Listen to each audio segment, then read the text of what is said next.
Alrighty, so today is the big tax reform day. It finally has passed through Congress. Your taxes will go down. The Democrats moan in lamentation. We will talk about all of it. Plus, I sort of face-planted Rosie O'Donnell on Twitter, and it's hilarious. So we'll talk about all of that. I'm Ben Shapiro. This is The Ben Shapiro Show.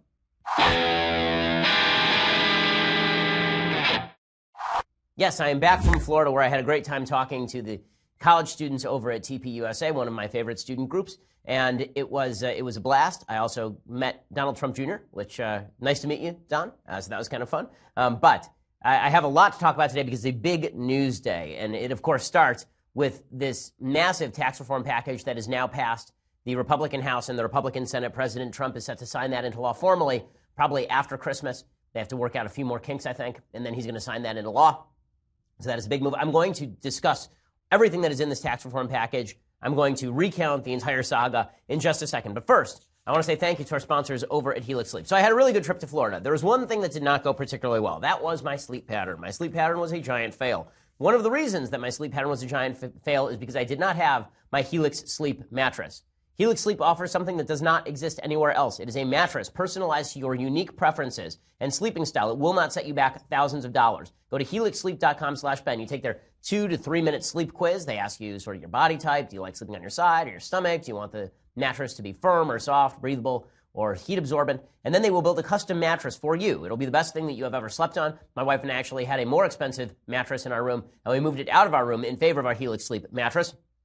It's being recommended by all of the top magazines out there. Your custom mattress arrives directly to your door, and it's in the box. You unpack it, it inflates, and then it's ready to go. And you can try it for 100 nights. If you don't love it, they will pick it up and refund it to you in full, refund you the full amount. Go to helixsleep.com/Ben right now, helixsleep.com/Ben, and you will get $50 toward your custom mattress. That's helixsleep.com/Ben for $50 off your order. helixsleep.com/Ben. Use that /Ben also so that they know that we sent you. And sleep better, because this is one of those things where you invest a little bit of money in your mattress, less than you would if you went retail, and you will end up making your life significantly better. Okay, so today dawned amidst a cacophony of howling dogs mourning their dead masters. Men, women, children killed in a mass senseless slaughter by the passage of tax reform.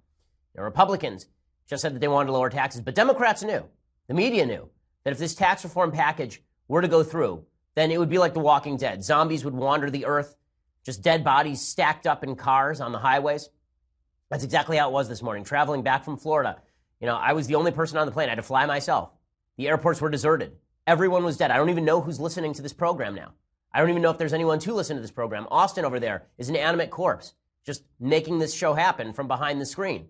And this is what they had warned about. Now, the amazing thing is that I didn't know that everyone could be killed again, since everyone was killed by net neutrality repeal a week ago.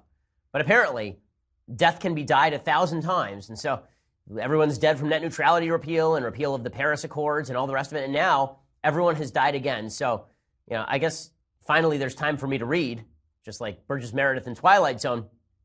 It's been very weird inhabiting this afterlife because it's so similar to regular life. The only good thing is that Justin Bieber doesn't have any new good songs in this afterlife lately. So that's been excellent. But otherwise, it seems very similar. And I will admit that now that I'm dead, I feel a peculiar desire to head over to Chicago and vote Democrat, which had not occurred to me before. But suffice it to say, this is me being sarcastic, because not everyone is dead. No one died, in fact. In fact, your taxes just went down. If you are 80% of Americans, your tax went down today. So here are the things you need to know about this historic tax reform bill. And it really is historic, okay? It's historic because it is a massive reduction in the corporate tax side. Everyone's focusing on the individual tax side. The part that really matters is the corporate tax reform.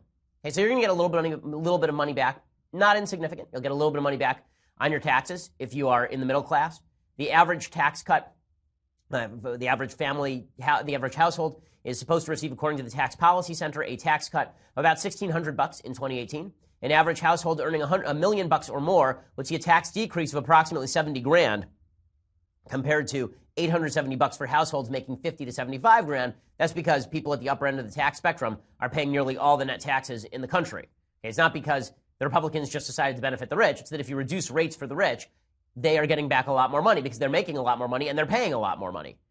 Okay, this isn't the biggest tax cut in history, but it's not insignificant. The idiotic idea that apparently 50% of Americans believe that you're going to pay more tax because of this bill is just stupid, and it's because the media have been lying to you. The media have been saying this is a redistributionist bill from poor to rich. Absolutely untrue.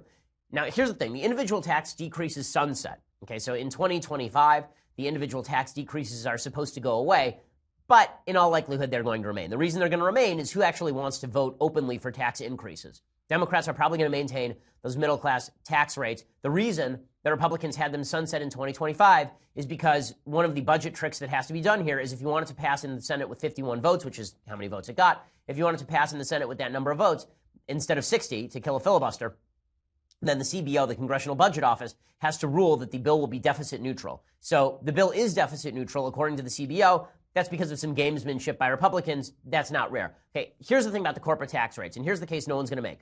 Corporate tax rates go down. That means companies can afford to give raises, that they can afford to actually create jobs. And the early evidence of this is today, AT&T announced that it would give a $1,000 across-the-board bonus to everyone thanks to the tax decrease. That now that this corporate tax rate has been reduced, they will give a $1,000 bonus to everyone. Right? That's a pretty amazing thing. Now, some may say that this is a cynical ploy by AT&T to basically give the Trump administration a good headline so that Trump will allow the AT&T Comcast merger to go through. I'm not going to say that that sounds right to me, but it sounds exactly right to me. Still, the corporate tax rate dropping is a good thing for business. And the proof that it's a good thing for business is that in every other country where the corporate tax rate has been dropped precipitously, what you see is significant GDP growth. The most obvious example is Ireland. Ireland actually has a 12.5% corporate tax rate, so it's become a sort of business haven for corporations that want to do business overseas.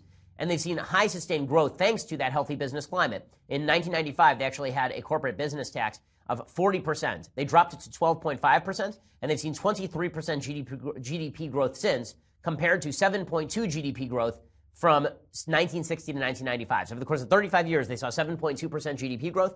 Then they moved the corporate tax rate down from 40% to 12.5%. And over the last 27 years, they have seen a 23% increase in GDP. So this has also been seen in countries ranging from Germany to Spain. When you reduce the corporate tax rate, it makes it easier for other countries, for companies to invest in the United States. They no longer are trying to organize as offshore companies. There's also, in this bill, a big increase in the child tax credit.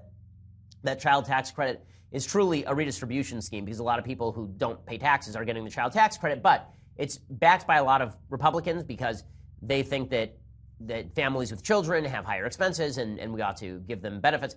I am actually, as the father of 2 children, I'm not really in favor of the child tax credit on a strictly libertarian viewpoint. I don't think the government should be giving you incentives to behave in certain ways, and I don't think anybody is having kids for the tax credit. I don't think it's just, before I wasn't going to have a kid, now I'm getting $2,000 back, I suppose I'll have the child.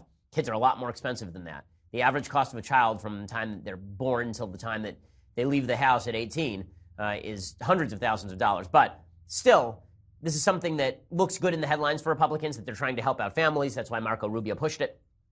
There are a few people who will be paying more in income tax. That includes me, which makes me sad. Tax reform includes reductions in tax deductions for state and local taxes. So people in high tax states like California, they're reducing my taxes through the tax rate, but they're increasing my taxes because the deductions are not even close to what I'm going to be paying in my state tax in the state of California.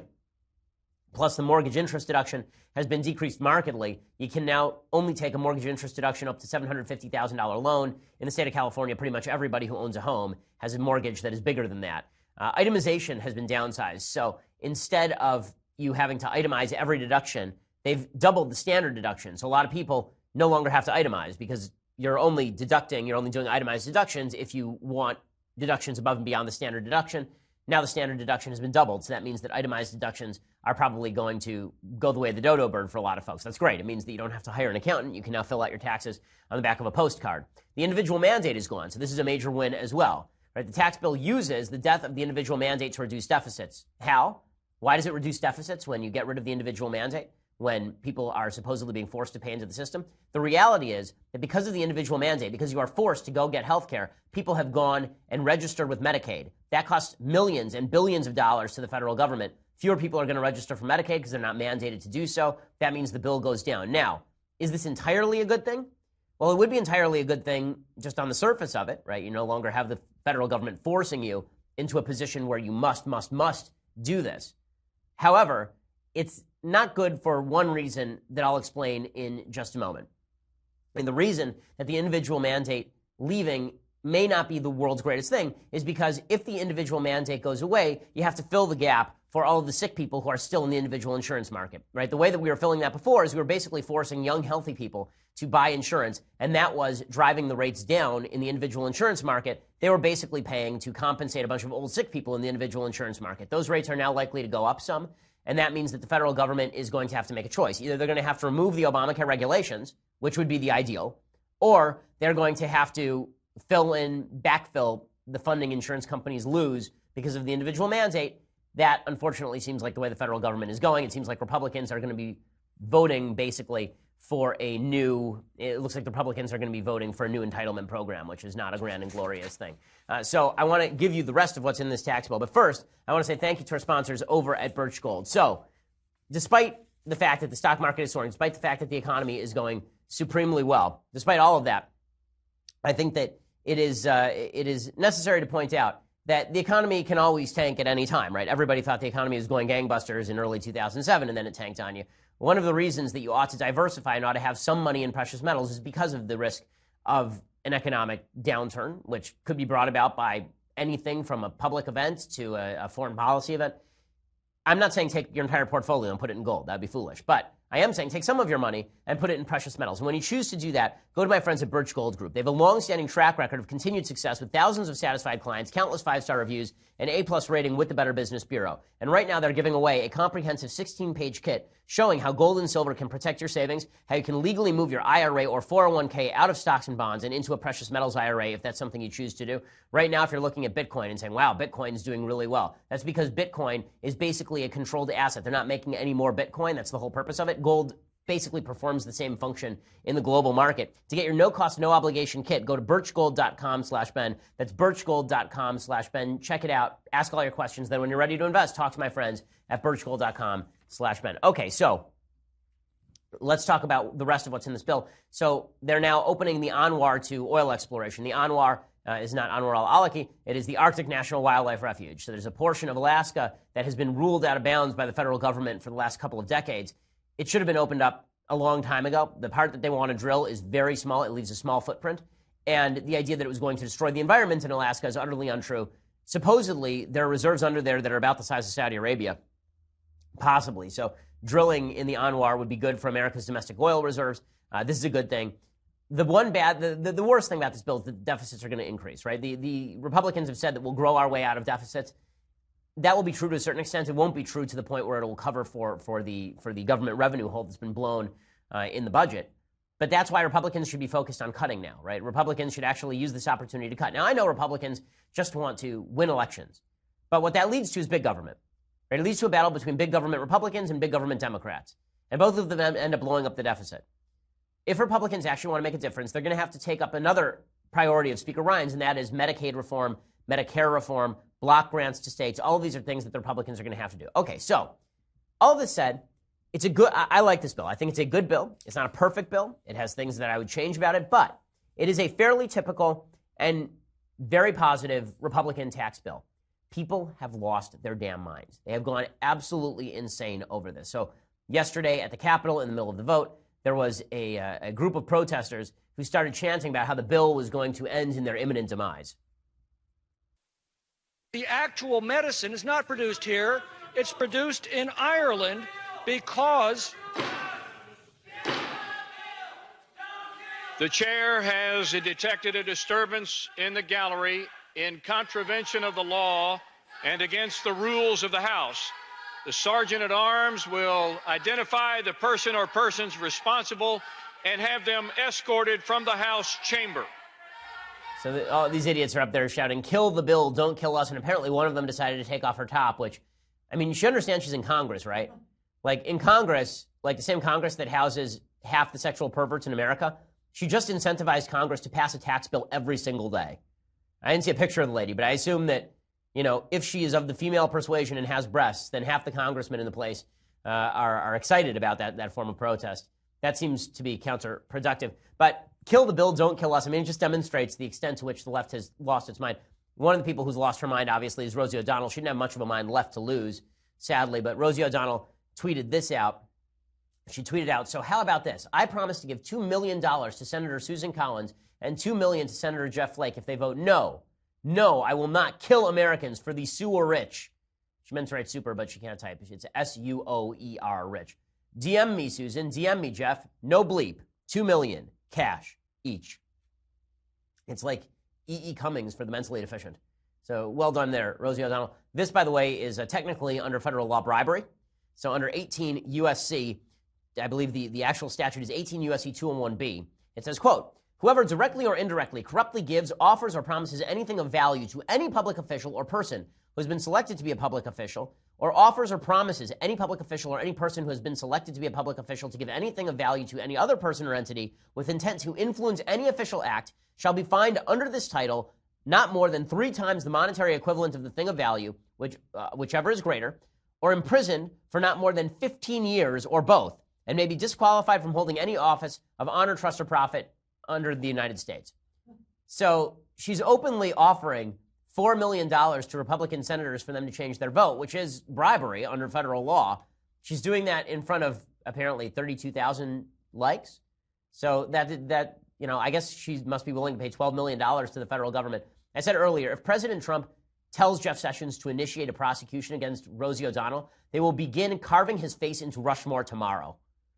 Right? I mean, he will immediately move to the list of the nation's greatest presidents if he initiates prosecution against Rosie O'Donnell for bribery. So I tweeted out, half jokingly this morning, lock her up, lock her up. And Rosie O'Donnell got mad, and she tweeted back at me, suck my bleep, Ben, which doesn't make sense for a variety of reasons as far as I'm aware. And so I tweeted back at her, you're already a felon, Rosie. Don't be a homophobic sexual harasser, too. And then I followed it up with hashtag me too. So that is my A+ troll game right there, gang. That is the troll is strong with me today. So Rosie O'Donnell, just making a fool of herself as always. And she's not the only one who's going nuts. The Democrats, of course, are going completely nuts as well. The House passed the act, and Paul Ryan brought out the giant gavel. He brought out the enormous gavel. I guess they have this giant ceremonial gavel that they bring out for important occasions and also for sex parties. And so Paul Ryan dragged that sucker out of storage when Nancy Pelosi stood there with the giant gavel when she first became speaker, and she had a bunch of children she hadn't aborted standing around her. He brought that out of storage, and he was whacking that on the podium as they passed it. Here was the video of them passing this thing in the House yesterday. On this vote, the yeas are 227 and the nays are 203. The conference report is adopted without objection. The motion to reconsider is laid upon the table.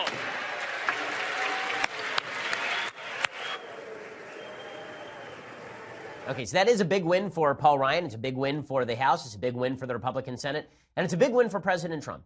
It is a big win for President Trump. Without this win, he does not have a signature legislative achievement his entire first year. Right? Without that win, the biggest things that he's done this year are Justice Gorsuch and the movement of the embassy to Jerusalem and the filling of the appellate judge. I talked in the last podcast about all of the things that I think Trump has done right. But this is a signature achievement in his first year, and he needed one, right? For Obama, he had several. He had the Lilly Ledbetter Act, and then it took a year and a half, but he got Obamacare. He had passed the stimulus package, which was really his big achievement in his first year. George W. Bush passed tax cuts, I believe, in the middle of year one. So Trump needed this. He needed it pretty badly, and he deserves to be able to celebrate about it. Paul Ryan says this is a profound change to the tax system. Here's what he had to say. This is one of the most important pieces of legislation that Congress has passed in decades to help the American worker, to help grow the American economy. This is profound change, and this is change that is going to put our country on the right path. Okay, so the Democrats, of course, went completely nuts because their basic belief system suggests that you don't own your own money, right? That any tax cut to you keeping more of your own money, is actually theft from the federal coffers. And this just, it demonstrates the genuine disconnect as far as what Republicans and Democrats think in terms of where your rights come from. The Democrats believe that your rights come from government. Your right to have property is because the government has allowed you to have property. If it weren't for the government allowing you to have property, you wouldn't have property, right? This is the Elizabeth Warren, Barack Obama view that you didn't build that, right? Your property rights are based on a government that makes those property rights available to you. The Republican notion, the conservative founding notion, is that property rights predated government, that government was instituted in order to protect those property rights, and that if the government violates those property rights, it has lost its raison d'etre. It's lost the reason for its existence. So you can see this gap in the way the Democrats talk about this. So Nancy Pelosi went up there with a giant yellow sign that says hashtag GOP tax scam and says that raises taxes on 88 million middle-class families. That is a lie. It does not raise taxes on 88 million middle-class families. I don't know where the hell they're getting that statistic, but there's no evidence whatsoever that that is the case. It says 83% of the benefit goes to the wealthiest 1%. Okay, that is because the wealthiest 1% are paying a wildly disproportionate share of the taxes. And it says it results in 13 million more uninsured Americans. That's a lie, too, because getting rid of the individual insurance mandate, what that does, it allows people to opt out. You can still buy insurance, right? You can still go get covered by Medicaid tomorrow, right? You can go tomorrow. If you're eligible for Medicaid, you can go get covered by Medicaid. What it means is that the vast majority of people who are going to be dropping out don't want to bother with doing these things, and so they haven't bothered to go buy insurance, and they shouldn't be forced to. But in any case, here's Nancy Pelosi saying that this tax plan is theft. How is it theft? Honest to God, I don't understand how it's theft for me to keep more of my own money.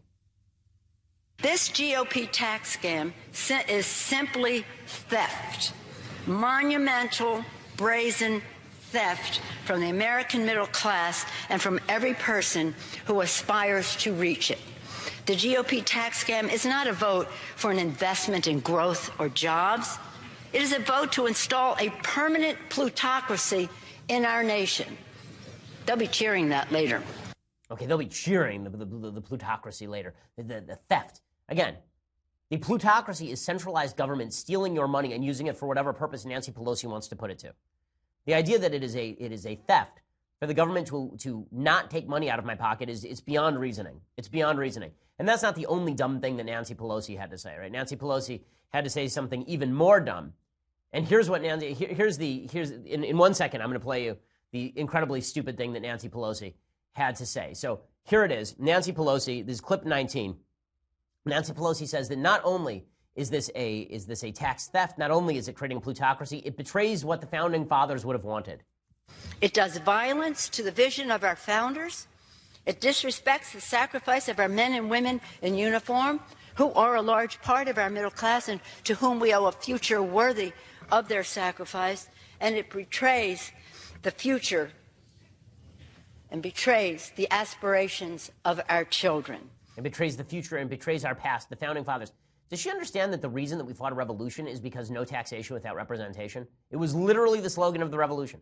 Is she aware that one of the reasons people were mad is because Britain kept putting taxes on all of the imported goods, right, with the Stamp Act and the Tea Act? Like, is she aware of anything remotely related to American history here? Like, the founders would have hated our tax regime. The founders didn't even believe in an income tax. Like, we had to pass a constitutional amendment to allow an income tax, one of the worst constitutional amendments in American history. Right? I would say easily, actually, the worst constitutional amendment in American history, even worse than Prohibition, was the income tax. But this is just, it's beyond reason. The Democrats have made up an alternative history of the United States in which Thomas Jefferson and George Washington and John Adams and James Madison and Alexander Hamilton were all giant government, centralized government people, which is just patently insane. You know that if you listen to the show. We go through a Federalist paper every Monday. Have we yet come to the point where we say we need a federal government to suck up all the resources and redistribute them? Has that ever come up in the Federalist paper? It has not, nor will it ever, even when we get through all 80-odd Federalist papers. Right? It's just not going to happen. So she's not the only one saying dumb stuff. Chuck Schumer, the Senate minority leader, still minority leader, thank God, he says that the public knows this bill is bad. And here is where the rubber hits the road. We're going to talk in a second about whether this bill really is bad for Republicans, even though it is a politically useful thing. They don't want to discuss it. They don't want to have sunlight shed on it. They don't want anyone to know what's in it because it is so bad, and the public knows it. Okay, it is so bad and the public knows it. So the polls show this is a wildly unpopular tax bill. There are a couple of reasons for that. One, the media are just awful. The media are just awful. Hey, their treatment of the tax bill has been completely unfair. The AP ran a headline after it passed saying, massive Republican tax giveaway to the rich. That was in their headline. Okay, that level of bias is just bizarre and insane. CNN plastered its front page over at CNN.com with anti-tax reform messages. It was all over the media that this tax reform was the end of the world, that millions would die. It was something that we should all be deeply worried over and deeply upset about. None of that was true. It's why 50% of Americans think their taxes are going up, even though their taxes are going to go down. So part of that is the media. Part of it is that Republicans are incompetent at pitching this thing. You know, President Trump, he gets credit for passing this thing, but it would be great if the president would spend a fair bit of time explaining, for example, why the corporate tax rate needed to drop. Right? That would be really excellent. I'd like for him to tax, honestly, I would like for him, use Twitter for good effect. I'd like for the president to tweet out the European corporate tax rates and then the American corporate tax rates. Because the average European corporate tax rate right now is 18.43%. We just brought our corporate tax rate down to 21%. We brought it down by 14%, and it is still higher than the average European tax rate, corporate tax rate. President Trump really should do a public relations blitz. It's a big victory for him. So now he should use all of the power that he has to bring cameras to him to discuss tax reform and use Twitter that way, right? Because otherwise, you know, we don't need another fight with LeVar Ball, but what we do need is a solid public relations campaign, and this is Trump's specialty. Right? Trump's specialty is the PR campaign. It's what he is best at in life. So I'd love to see him put that to good effect here, put that to good use. That I think would be an excellent thing. So I'd like to see the President of the United States do that. Also, the Republicans kept pitching this thing in terms of individual tax rates. None of them have ever bothered to explain why corporate tax rates going down is better. And the reason corporate tax rates going down is better is because that money can now be used by the corporation to hire more people, to invest more, to pay their workers more, to give people raises. The Republicans should be making that case loudly and proudly, and they should be saying every Democrat opposed this. Your taxes went down, and every Democrat opposed this. But unfortunately, the Republicans have not done a good PR job. Now, the problem is this. When you have an unpopular bill and you pass it, even if it's good for Americans, it's pretty rare that an unpopular bill gets wildly more popular over time. Right? That is not a usual thing to happen. Obamacare was very unpopular when it passed. It was in net negative territory. I think it was 59% by one poll. 59% of Americans at the time of the passage of Obamacare disapproved of Obamacare. And it really never recovered. It was always an unpopular law. The only point of popularity came when Republicans tried to get rid of it and the media went on a full-out blitz. But it's pretty rare for a bill to get more popular over time. Even if it does get more popular, it's not going to be forefront of the public's imagination. You make a case for the bill while you're passing the bill. You don't make the case for the bill after the bill has passed. The reason for that is it fades into people's woodwork, right? I mean, you have other things to worry about now. This week we're talking tax reform. Last week we talked tax reform. The week before that we talked tax reform. By the time you pay your taxes, you've probably forgotten about tax reform. You just sign the check and you're done with it, right? That's what you do. Your accountant handles it for you. So this is sort of the problem. The Republican Congress does not know how to do a public relation blitz. President Trump does, but he hasn't done it yet. I wish they'd been doing it for the last month. They should do it now. The fact they had to rush it through is going to be picked on by the media, and now every piece of fallout from this bill is going to be used to club Republicans to death over it. So Republicans had better shape this thing in the public imagination right now, not just wait for the inevitable time when Americans realize tax cuts are good. That would be that I think would be a very big mistake. Again, if you look at the polls on tax cuts historically, then what you see is that the Bush tax cuts were significantly more popular than the Trump tax cuts. Part of that is because of Trump. Part of that is because of the media coverage. In fact, these tax cuts, because of the media coverage, are actually less popular than some tax hikes have been. Okay, so here is a good rundown on the polling numbers. This is from 538.com. The Reagan tax cut in 1981 had a 25% plus 25% differential. 51% approved, 26% no. The 2001 W tax cut, 12% plus 12, right? 49 to 37. The extension of the Bush tax cut in 2010 had a 12% positive upside, 54% approved. The extension of the Bush tax cuts too in 2013, that had a 7% net positive rating. The Bush tax cuts too, right, in 2003, that had a 6% positive rating. The Reagan tax cuts too in 1986, that had a 4% positive rating. The Clinton tax hikes of 93 had a negative 10% rating, 44% disapproved, only 34% approved. The H.W. Bush tax hike had a negative 11% approval rating, so 52 to 41 disapproved. And the Trump tax cuts are 14% underwater. That is largely because of the media. It is also because the Republicans have done a piss-poor job of selling their bill. They need to get out there and they need to sell that bill because bills don't get more popular over time, even when people feel the benefit of it. Democrats will pay, by the way, when they try to raise the taxes, but remember, they're not going to have to actually try to do that until 2025. They can just sit there and let it go all the way till 2025 and then wait to see what happens. Okay, so as we continue in just a second, I'm going to talk about the media bias and how the media bias plays in because it really is truly astonishing. I want to show you some clips of members of the media and how they have responded to these tax cuts, it is beyond the pale. So here we go. Let's begin with Savannah Guthrie. So Savannah Guthrie over at NBC News, she was questioning Paul Ryan, and Ryan is talking about the tax cuts and what kind of good they're going to do. And Savannah Guthrie literally asks him if he is living in a fantasy world on national television after they passed a massive Republican tax plan.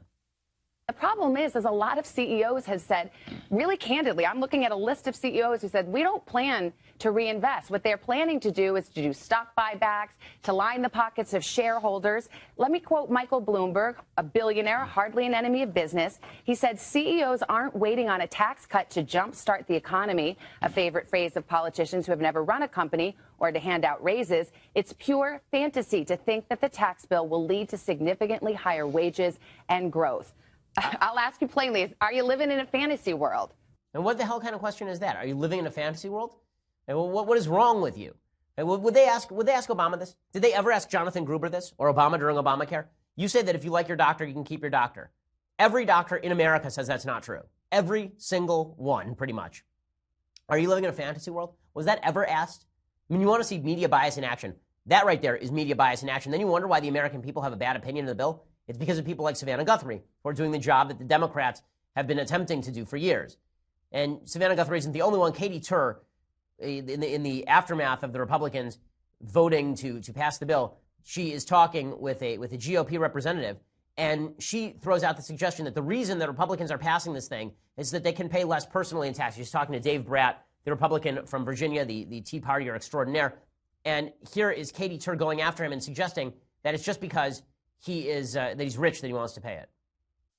What's the median household income of your district? It's right about 60. We have it at 73,000, something around there. What are you making, if you don't mind? What's in your bank account right now? In my bank account? Well, what tax bracket are you going to be under this bill? Well, of course, I got the chart for you here. I'll be probably in the 24% bracket. 24% Everybody can go look up their rates. Okay. Republican Congressman Dave Bratt. And what are you at? What are you at, Katie? Because I want to make sure you do well, too. I haven't taken a look at it. You don't know? Republican. I'm also not a lawmaker, so I'm not involved in marking up this bill or selling it to the American people. Well, we'll check out what you're making, too, Katie, so it's fair and balanced. Good for Dave Bratt right there, because the fact is that when they asked Dave Bratt that he's lowering his own taxes, that's why he's doing this thing, and it's not a principled thing. It's just the entire premise of the question is so sick and messed up. The entire premise of the question that she is asking right there is the only reason that you would want taxes decreased is not because you think it's better for the American people or your constituents or the economy. It's because you personally are seeking to benefit from the tax bill. Right? But all those Democrats who are rich, they're just men of the people. They're just patriotic. Those are great patriots. Michael Bloomberg, great patriot. But you, Dave Bratt, you are a cruel, inhumane man, because if you make a lot of money, that means you don't care about people. I was for tax cuts when I was making $60,000 a year, and I'm for tax cuts when I make a hell of a lot more than $60,000 a year.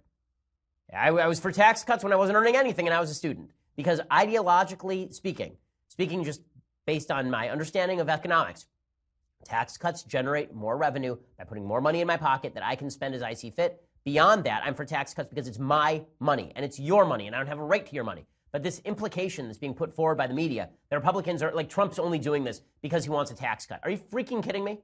Donald Trump is worth billions of dollars. Even if you don't believe he's worth $10 billion, he's probably worth at least $2 billion. Okay, you think Donald Trump is sitting there right now thinking to himself, yeah, I really need to give myself a tax cut. That's top of my priority list, is giving myself a tax cut. Are you crazy? Are you out of your mind? All these Republican legislators, they're sitting around thinking, yeah, you know what? By the way, if you want to get rich in Congress, the easiest way to get rich in Congress is not giving yourself a tax cut. The easiest way to get rich in Congress is through insider trading. It's by knowing which bills are going to pass, and then you buy stock in particular companies, knowing how the bill is going to impact that company. Peter Schweitzer showed this in one of his books a few years back, where he talked about corruption in D.C.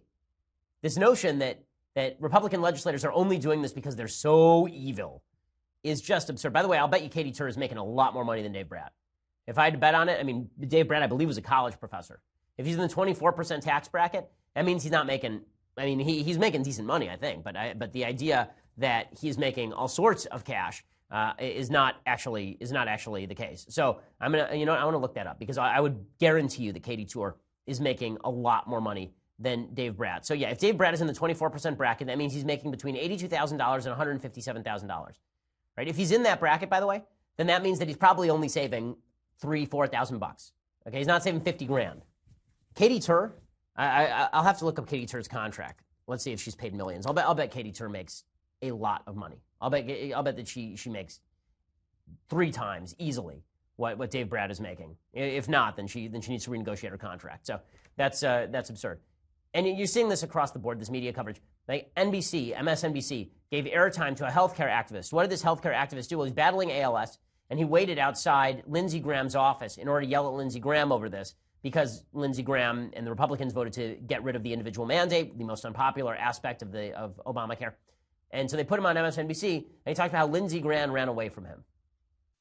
I said, Senator Graham, he was talking about John McCain, his beloved colleague, who, like me, is dying of a brain disease. And he was talking about John McCain. And I said, Senator Graham, will you talk to me for a minute about this bill? And he ran away into a place where I'm not allowed to go as a civilian. I know that NBC and MSNBC have footage of that. You could try to find it. He ran away, and that exemplifies that moment. I was there with Megan Anderson, a woman who's almost totally paralyzed. That moment exemplified how Republicans are treating this legislation and treating the American people. They are afraid to see our humanity.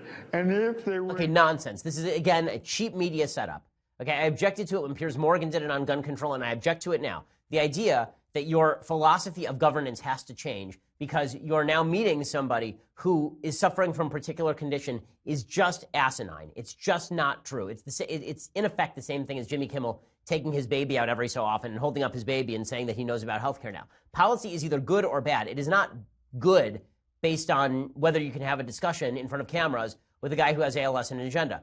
I feel awful for that person. Of course you feel awful for people. That doesn't mean that the policy they're espousing is bad. And you know how that exchange is going to go, by the way. The way that exchange is going to go is that Lindsey Graham will walk up to the guy, have a cordial conversation. The guy will refuse to hear what Lindsey Graham is saying because he comes with an agenda. He's not there for an honest conversation. He's there for the photo op. And then when Lindsey Graham says, it's been nice talking to you, and the guy refuses to shake his hand because Lindsey Graham is voting for something the guy doesn't want, the media blow it up. Oh, watch this courageous man suffering from ALS take Lindsey Graham to the woodshed. If I were Lindsey Graham, I wouldn't engage in that conversation either because it's not worth it. Right? Where's the public relations upside and where's the win? You're not even having an honest conversation. It's not like this guy actually wants to discuss with Lindsey Graham. He wants to lecture Lindsey Graham. But this is the game the media are playing today. So just like the homeless reappear every 8 years when a Republican takes office, right? It's like Groundhog Day. Every so often the homeless just pop up on your screen, and that only happens when Republicans are in the White House. So the same thing happens with regard to taxes. We never talk about tax increases and how they're going to hurt the American people. We never talk about government spending and deficits and how they're going to hurt the American people. We only talk about these things when it comes to Republicans. And that's only so that the media can carry out their crusade against tax cuts altogether, which is just, it's pathetic. Now, will Trump benefit from this? This does change the math. I got an email yesterday from somebody who was asking me, you graded Trump last week, and you gave him an overall grade for his presidency of like a C-. It must have been, I think that was probably a couple of weeks ago. I don't think it was last week. It was probably a couple of weeks ago. And I gave him an overall grade of C- based on his policy and his rhetoric. And he said, you've been pretty glowing about him in the last couple of weeks. And the answer is yes, because I'm getting the things I want, right? That was always my math. My math was always, is the president doing conservative things? The last 3 weeks of President Trump's governance have been some of the most conservative weeks of governance that I have ever seen, period, from any president. I'm pretty young, so the last Republican administration I remember was Bush. He was not as conservative as Trump has been in the last 3 weeks for sure. And so this has been a very good 3 weeks of governance. It's very important governance too. So that means that I raise Trump's grade from a C- on the year to a C+, which is a pretty major shift, right? I mean, that shifts him almost a full letter grade in the last 3 weeks of the year. The only reason that he's not doing better than that is because his approval ratings are bad, because Republicans are running really far behind in the generic congressional ballot. They're down 18 points in the latest poll. One of the things that Trump has to do here, as I spoke about the other day, it's very important now that Trump is actually pursuing conservative policies, he represent conservatism well, because otherwise all of those conservative policies will be rolled back. Right? It's very important that he represent my view well. Right now he's a representative of my ideology when he's actually acting in consonance with my ideology. I want to see him represent that ideology well, just as An American, I want to, it's like watching the Olympics. You want to see people wearing the American flag do well. Trump is now wearing the conservative flag and has been for at least the last 3 weeks on governance. And that means that I want to see him represent that well, do well in the polls because of it. I want to see conservative governance become more popular, not less popular. I don't want his personal unpopularity to drag down the good policy he's been making. I would like to see his popularity increase on the back of that good policy, and that means some discipline. So, Mr. President, if you're listening, please have some discipline about your messaging.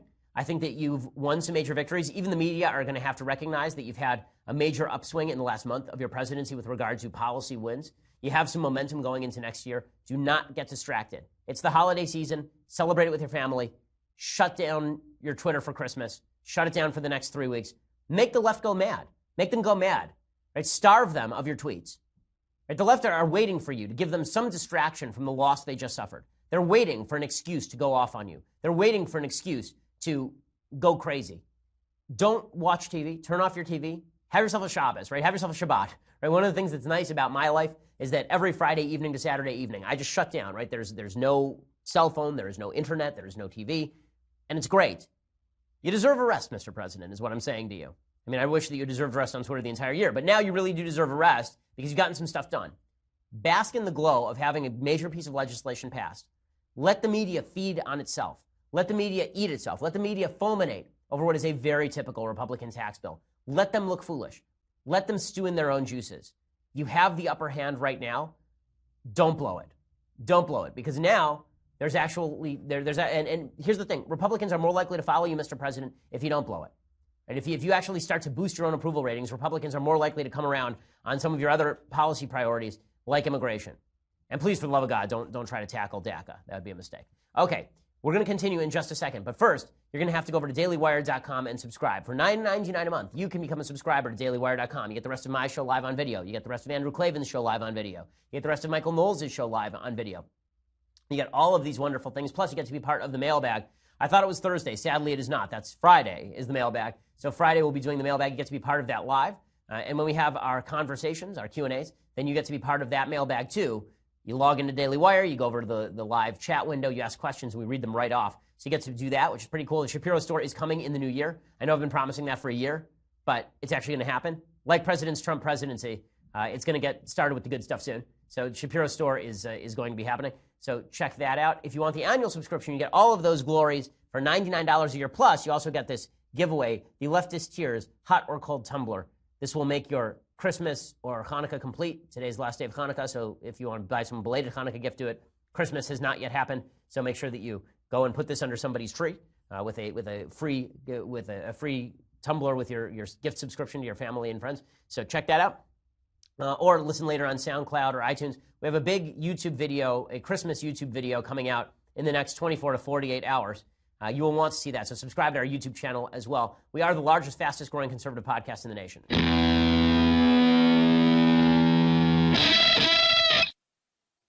Alrighty, time for some things I like, some things I hate, and then we'll do a little bit of Bible talk. So things I like, yesterday I did Gunfight at the OK Corral, and today I'm going to do another movie with a signature tune. And and I think I'm going to try and stick to Westerns with signature tunes.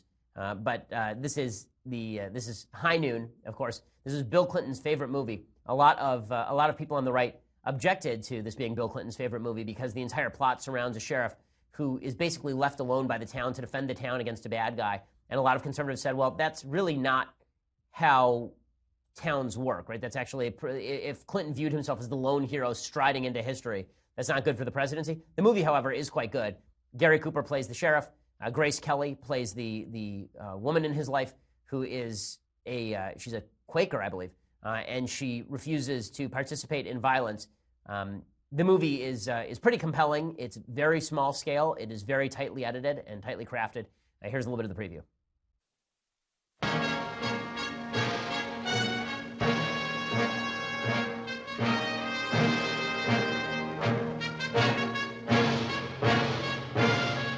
It's Gary Cooper, a man who is too proud to run.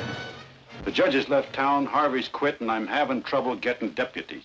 People gotta talk themselves into law and order before they do anything about it. Maybe because down deep they don't care. They just don't care.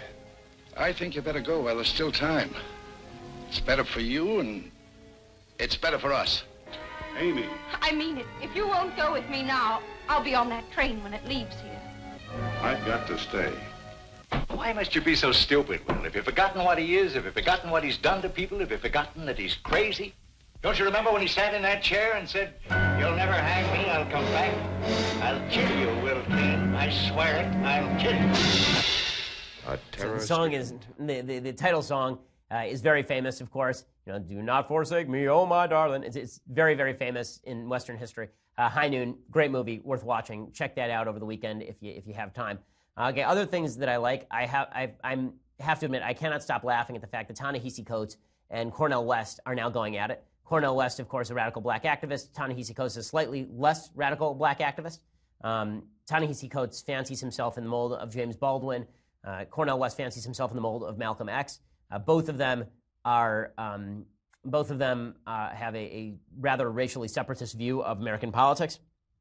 And Cornel West wrote an entire column where he says, Ta-Nehisi Coates' "We Were 8 Years in Power," a book about Barack Obama's presidency and the tenacity of white supremacy, has captured the attention of many of us. He says, "Coates and I come from a great tradition of the black freedom struggle. He represents the neoliberal wing that sounds militant about white supremacy, but renders black fight back invisible. This wing reaps the benefits of the neoliberal establishment that rewards silences on issues such as Wall Street greed or Israeli occupation of Palestinian lands and peoples." He says, "The disagreement between Coates and me is clear. Any analysis or vision of our world that omits the centrality of Wall Street power, U.S. military policies, and the complex dynamics of class, gender, and sexuality in black America is too narrow and dangerously misleading. So it is with Ta-Nehisi Coates' worldview." He says, "Coates rightly highlights the vicious legacy of white supremacy, past and present. He sees it everywhere and ever reminds us of its plundering effects. Unfortunately, he hardly keeps track of our fight back and never connects this ugly legacy to the predatory capitalist practices, imperial policies, or the black elite's refusal to confront poverty, patriarchy, or transphobia. In short, Coates fetishizes white supremacy. He makes it almighty, magical, and unremovable." So this is kind of hilarious. Ta-Nehisi Coates is now being ripped by Cornel West, and Richard Spencer, the white supremacist, is agreeing with Cornel West against Ta-Nehisi Coates. And now Ta-Nehisi Coates has suspended his Twitter account in response to all of this. Cornel West is not wrong, by the way, that Ta-Nehisi Coates sees white supremacy hiding under the bed. It's just that Cornel West is even more of a Marxist than he is a racial conflagrationist. So watching these sorts of infights is entertaining, to say the least, because both of them are wrong, just in slightly different ways. The other things that I like, so I just had to laugh at this. So President Trump has now been entered into Disney's Hall of Presidents, and let's just say it is not good. It does not look like President Trump. Do we have any video of this? 35 simple words that have been repeated by every American president throughout history. I, Donald John Trump, do solemnly swear that I will faithfully execute the office of President of the United States. Okay, there's only one problem with this. Okay, they're playing his voice, but there's a big problem. Pause there. And that is that, look at that picture of Donald John Trump. Look just at the face. Forget the hair. Whose face is that? That's Hillary Clinton's face. It really looks a lot as though Disney made this doll of Hillary Clinton and stuck Trump's hair on. Turn it male and stuck Trump's hair on. It doesn't look anything like Trump. I mean, this one goes in the, I have a great love for bad sculpture, and this one goes in the Bad Sculpture Hall of Fame. So well done, Disney. Putting Donald Trump in the Hall of Presidents is in and of itself highly entertaining. That's pretty spectacular. Okay, time for a quick thing that I hate. CNN's Chris Cuomo, he's got to be the thickest guy on cable TV, and that's saying a lot. There are a lot of thick people on cable TV, and I don't mean that as in like the rap sexy thick. I mean like dumb. Chris Cuomo was criticizing President Trump's drinking technique. Like, this is what we've come to now. So President Trump, during a speech, he reaches over and he picks up his glass of water, and he does it in a weird way. He doesn't just pick up the glass and drink it. He takes it with both hands, kind of sips it, and then puts it back down, and this turns into a 4-minute segment on CNN. The president reached for a glass of water during his national security speech, and Twitter took note. It has led to comparisons of how the president needs to use 2 hands, apparently, to drink from a water bottle. He did that during the speech last month and then again yesterday. The Waterworks with the president started. The Waterworks started with the campaign, of course, when he poked fun at Senator Marco Rubio for pausing mid-sentence for some water. But This was an even smaller glass yesterday where he used two hands. I believe last time you called it the baby grip. Well, that is the sippy cup grip that you're using there right now. It is a very good one. I don't get all the hands thing in the glass. You know, I don't know what it's all about. I mean, You drink from a vase. This is what I drink out of. I drink out of them, and I hold it like a man with one hand. But that's, you know, that's me. Right, that's you. And I don't just think have it's a giant judgment. Certainly not one of our cups. biggest concerns. You want to hold a cup with all your hands, you know, that's what you do. What a genius he is. The sippy cup grip. So and then you wonder why Trump says fake news all the time. This is why Trump says fake news. Not because it's fake, that's a weird way to grip a cup, but because, like, why is this on the news at all? Like, Twitter is a funny place, and there's lots of funny stuff on Twitter. I engage in it on a regular basis, but I'm not really certain that this is appropriate CNN commentary. Okay, finally, let's do a little bit of Bible talk. So there's a lot of talk from the left today about how it is unbiblical. It is just terrible that we are not talking about centralizing government. Centralized government is dedicated, like God wants government to create the tendency for fairness. So this is a section from the book of Judges. I believe it's chapter 8 of the book of Judges, and talks about the rule of Gideon. So Gideon was, of course, a prophet in Israel, and he leads his men in a fight against the Philistines and other groups that are oppressing the Israelites. And here's what it says. It says, "Then the men of Israel said to Gideon, 'Rule over us, both you and your son, also your son's son, for you have saved us from the hand of Midian.' And Gideon said to them, 'I shall not rule over you, and my son will not rule over you. The Lord will rule over you.'" Right, which is a pretty astonishing statement. The Bible is, at best, ambivalent about monarchy, like really ambivalent about monarchy. Moses warns that it's not going to be good. Shmuel warns in 1 Samuel, 1 Samuel. We call it Shmuel Aleph in Hebrew, which is why I hesitate on the English translation. In Shmuel Aleph, Samuel gives an entire lecture to the people about why it's going to suck once they appoint a king. And you have this in the book of Judges where Gideon says, rule yourselves, basically. Don't have a centralized government that rules over you. The idea of a theocratic government that is centralized from the very top is not really well spelled out in the Old Testament at all, and it's not spelled out well in the New Testament either. I mean, the idea of render unto Caesar in the New Testament is very much reflective of the basic Jewish idea of dina de malchus dina, which literally means the law of the land is the law. And that insofar as it doesn't conflict with the law of God, you have to obey it. What's fascinating about this section with regard to Gideon is not just that he says that he's not going to rule over the people, that they have to rule themselves, that God is going to rule over them. He says, "I would make a request of you that you give me every man the nose ring of his spoil, for they had golden nose rings because they were Ishmaelites, and they said, we shall willingly give. And they spread out the garment, and every man therein threw the nose ring of his spoil."